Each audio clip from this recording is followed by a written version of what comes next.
John Culshaw is here, a very famous impressionist, John. Indeed. What about Wichita Lineman? That's my favourite. Yes, Glenn you see, Campbell people song. say that, but to me, it's all right, but it doesn't have that kind of, I like music to kind of get me moving slightly, whereas Wichita Lineman's a little slow for my I mean, what is a my rhinestone taste. cowboy anyway? Well, in the rodeos, which is what he's singing about, it's a guy who's on top of a horse, and they wear sometimes some very lavish jackets. Yeah, and a rhinestone cowboy wears rhinestones literally sewn into his waistcoat. Yeah, okay, not for me anyway. It's a pretty straightforward image, actually. Right? What is a rhinestone cowboy? I don't suppose you do an impersonation of a rhinestone cowboy, do you? It's not probably within your repertoire, seeing as you can't really define one. Well, the reformer mentioned J.R. Ewing. Yeah, absolutely. I love That's a pretty J.R. good J.R. Ewing. He is Porky's hero. Absolutely. Whenever anybody else says to Porky, who is the man you would most like to be like, despite the fact he's a fictional character, he wants to be J.R. Ewing. Yeah, and you mentioned about him cold tea, J.R. Ewing. J.R. Ewing, in fact, drunk so much whiskey, he needed a new liver, didn't he? Yes, that's true. In real life, Larry Hagman, absolutely, yeah. Well, Sue Ellen, you dirty little tramp. That is great. I must great, say, John, we've been looking through some of the stuff that you've worked on. We've obviously seen you in all sorts of things in the past. I mean, Donald Trump is surely wonderful news for any impressionist because everybody's kind of doing him, but not everybody can do him that well. Everybody, he's always the first person. You have the hands like this, the little hands. The little hands, they're not little hands. They're normal hands. They're very That is normal brilliant. hands. That is They're brilliant. not like an action man with gripping hands. But has he been? I mean, does he think he's now in the middle of some kind of Rambo movie? Where he's must threatening do. sort of fire and brimstone against the North Koreans. I am sure. This seems to be the sensibility in the simplistic way which he views these things. He's coming out with all of these, there's going to be fire, there's going to be hell. This is what we're going to do. Yeah. This is what's going to happen. And I heard George Bush described a few weeks ago as somebody. I'll take on his voice to do it. They said with me that it was a case of difficult but doable. How'd you like me now? That's right. Who you addressing, boy? Well, he looks brilliant, when somebody doesn't he? called him sir instead of Mr. President. Do you remember? Who you talking to, boy? But I mean, Mike and I both worked in New York in the 80s, right, where Donald Trump was kind of building his property empire. And going bankrupt then, every 3 and weeks. even then, he was just known as a complete sort of BS artist. I mean, everything that he said was immediately reversed the next week. So vengeful. So vengeful. Oh, yeah. I heard a story that Turnberry, that he owns that golf course. It's now called Trump Turnberry, much to my chagrin. Oh, dear. It's a beautiful golf course and hotel. I heard a story that he went there and he asked for a picture to be put up in his office there. And he said, the way I want this picture to be put up, it's got to be with 2 screws in the wall, 8 centimeters apart. That's how it's got to be, okay? That's how I want it. And so the worker went in there, and it was only a small picture. He said, "It doesn't need 2 screws. He'll just put the one in there, you know." And apparently, so it is alleged, the Donald checked the job later, and he found that there was only 1 screw which had been applied not in the way that he asked for. And he said, "That guy who did this, I want him fired. Right. Get him out of here. I want him fired." Right. Yes, that's those kinds of stories were going on back in when he was beginning to build his empire up, and the sort of terrible kind of slum properties that his father made fortunes from, and the way that all of those people were treated. There was lawsuits all the time coming at him, which he would settle and then deny settling. I mean, it's incredible. Really. He would. Now, of course, in the course of his work, he might meet our Foreign Secretary Boris Johnson. How would that go? A meeting of minds? Well,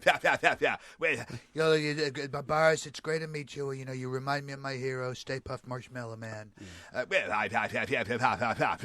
It's sort of, this is one of those moments where reality could outperform comedy. Yeah, it could. It really, really could. Well, we've got this theory that because Mr. Trump is so unfocused on his job, he's focused on his image, and there is such a sort of malaise in this country because everybody's panicking about Brexit, politicians aren't getting around to doing very much, and so the world is actually doing okay. The economy seems to be doing all right in America, record number of jobs. The economy seems to be doing all right in this country. So when the politicians don't bother doing what they're paid to do, things work better. In a sense, it keeps them out of the way. Yes. And those who really run things out of sort of prime site, if you yes. like. Yeah. Well, you do wonder whether we are living through an age of the most incompetent politicians of all time, because they really, I mean, I know you could probably come up with quite a few names from the past, but they also seem to be rubbish now.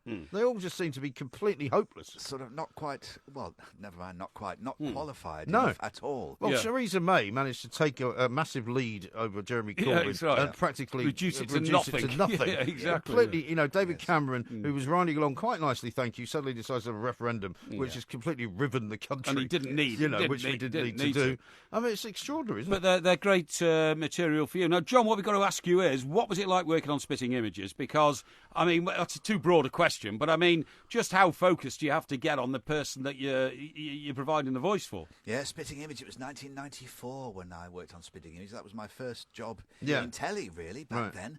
And was that the sort of second time around for Spitting Image? Because did it not start before that? It started in the Thatcher era, didn't it? Yes, it did. It started 1984. Yeah, that's right. Yeah. Thatcher and Neil going. Kinnock, It was remember? Thatcher and Heseltine and all those, John Major and all those people. Right. Yes, I joined when John Major was the Prime Minister. Right. I think the first character I did was Michael Portillo, who, my voice was a little bit higher then, so I had to really push it down to make it into that Portillo zone. If I took it too high, then Dale Winton would appear. He sounded marvellous as the Defence Secretary, you know.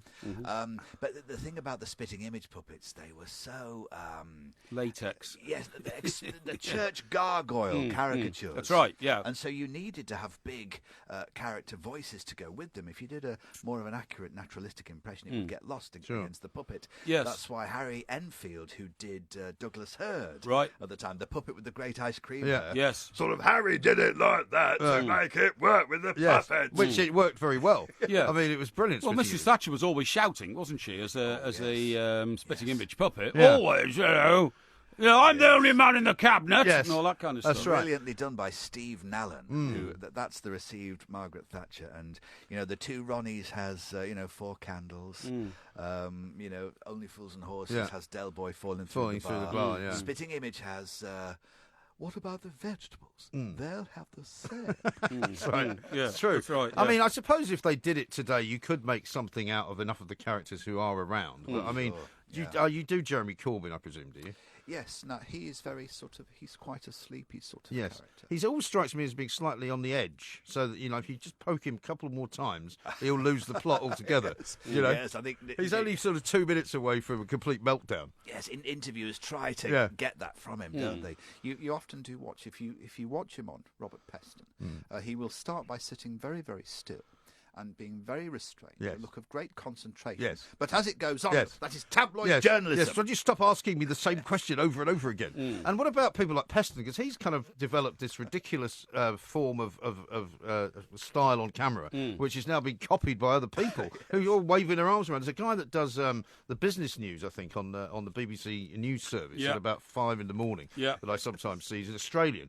And he's waving his arms around and being very flamboyant. And it's mad, isn't it? Yes, he's sort of oddly out of kilter and everything, isn't it? But the reporters as well as the politicians, there's a sense that they've got to compete with each other in order to be noticed. Robert Peston has this sort of very interesting way of sounding like a tape recorder that's not working properly, slow, and I've always described him as having a voice that's got its own Doppler effect. Right, it's true. It's very good. It certainly has. How do you do with sporting characters? Because they're sometimes difficult to take off because they talk like in sound bites, don't they? Over the moon, sick as a parrot. But you do a very good Andy Murray. I've heard you do it before.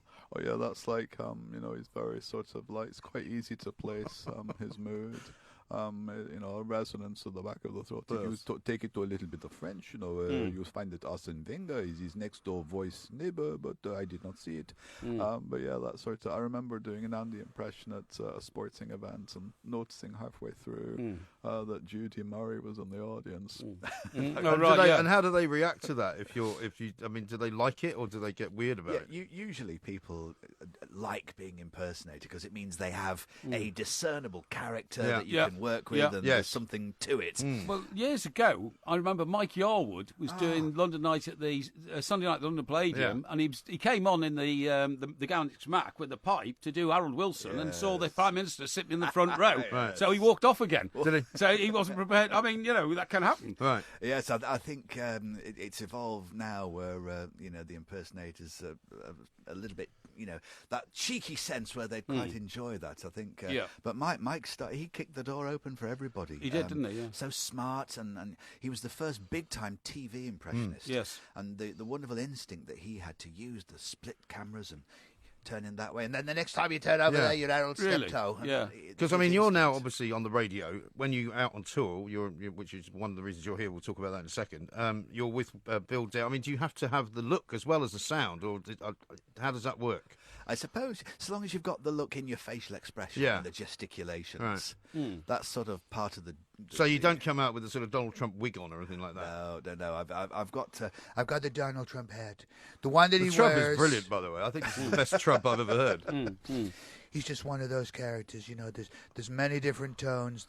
There's this one where he's trying to be presidential and sound normal, and then there's the other one where this stops right here and stops right now. And then the applause the happens. fake news and all the rest exactly. of it, So the tour takes off starting in September, I think, right? Yeah, September the 2nd? September the 2nd in London at the Jackson's Lane Theatre. And I see you're going Where's to... that? Where's the Jackson's Lane? I think it's over Highgate Way. Because we're doing Shepherd's Bush, actually, in December.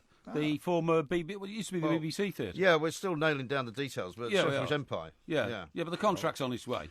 Yeah, well, you see, it's a guy who can't actually help himself. You say to somebody, don't say anything about that for a while because we're still sorting it out. Inevitably, just blurts what it out. we're going to do as an apprentice task, we're going to make sure that all those details are done in a professional way. And there will be bums on seats cheering for you. Absolutely right. Now, That's your exactly tour, it says here, is sold out. Is it really? Oh, Yeah. I say. Oh, honey, sorry. No, following a sellout preview run earlier in the year. My apologies. Not at all. Yeah. That's great. You haven't done the Fringe this year. No. We did it last year. Yeah, did it last year. Yeah, we did it last year as well. We had 3 nights there, didn't we? What was that theatre we were in? Well, it was the Pleasance. I mean, it was one of the studios. I think it was Studio 1, I think. Yeah, something like that, yeah.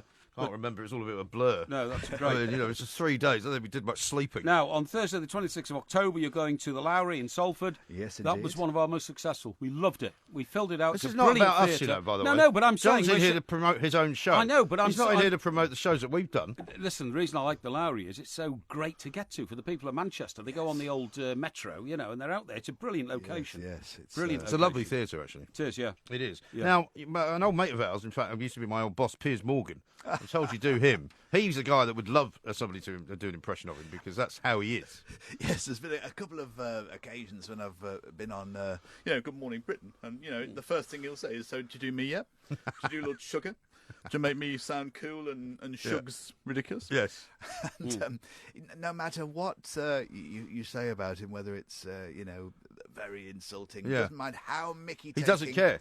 so long as you're talking about Exactly. him. Oh, he absolutely doesn't care. I mean, I've been at a couple of his parties, and all the people that he hates, supposedly, and that he banters with on Twitter, they're all at the party. Yeah. They're all mates. It's a great thing. It's a very interesting sensibility to realise that is your currency. Yes. In a sense, and to play up to that. Indeed. Well, Piers is so posh from such a posh background, but claims to be, a bleeding heart socialist in all but supporting the Well, President he's of a the United Blairite. States of America. He's not really a socialist. He's a Blairite. Well, he's not really. He was the editor of the Mirror through, all sorts of left-wing incursions into the Labour during the Party Blair and all era. that. Yeah, well, not only just during the Blair. Their Blairs didn't like him anyway. He Tony certainly Blair didn't lays like claim, him. No, he Blair lays hates claim to him, knowing he's always talking about being friends with the Donald. That's right, yeah. Always talking about that. I think he's a very talented guy. I think, he could be one of my communications officers in time to come. Morgan Pearson, remember that name. He's my buddy. Yeah. That's the guy. He's He could gonna well big. be actually the White House, the next White House Chief of Staff. He could, yeah. John, listen, brilliant. Thank you for coming in. Thank you, Saturday, John. the 2nd of September is where it all starts. Jackson's Lane Theatre in London. It goes to Newbury, Cumbria, Bath, Maidstone, Maidenhead, etc., on and on and on. Finishing in Harpenden. That's right. On Thursday, the 30th of November. Sounds brilliant. Best of luck with it. Thank you so indeed. much, and thanks for giving me house room. Yeah, Honestly, absolutely. I've said that as Paul O'Grady. I don't know why. You Just should in have that said mood. it. Maybe it's John Lennon. Thank you very much, and I hope we pass the audition. Very good. This is Talk Radio.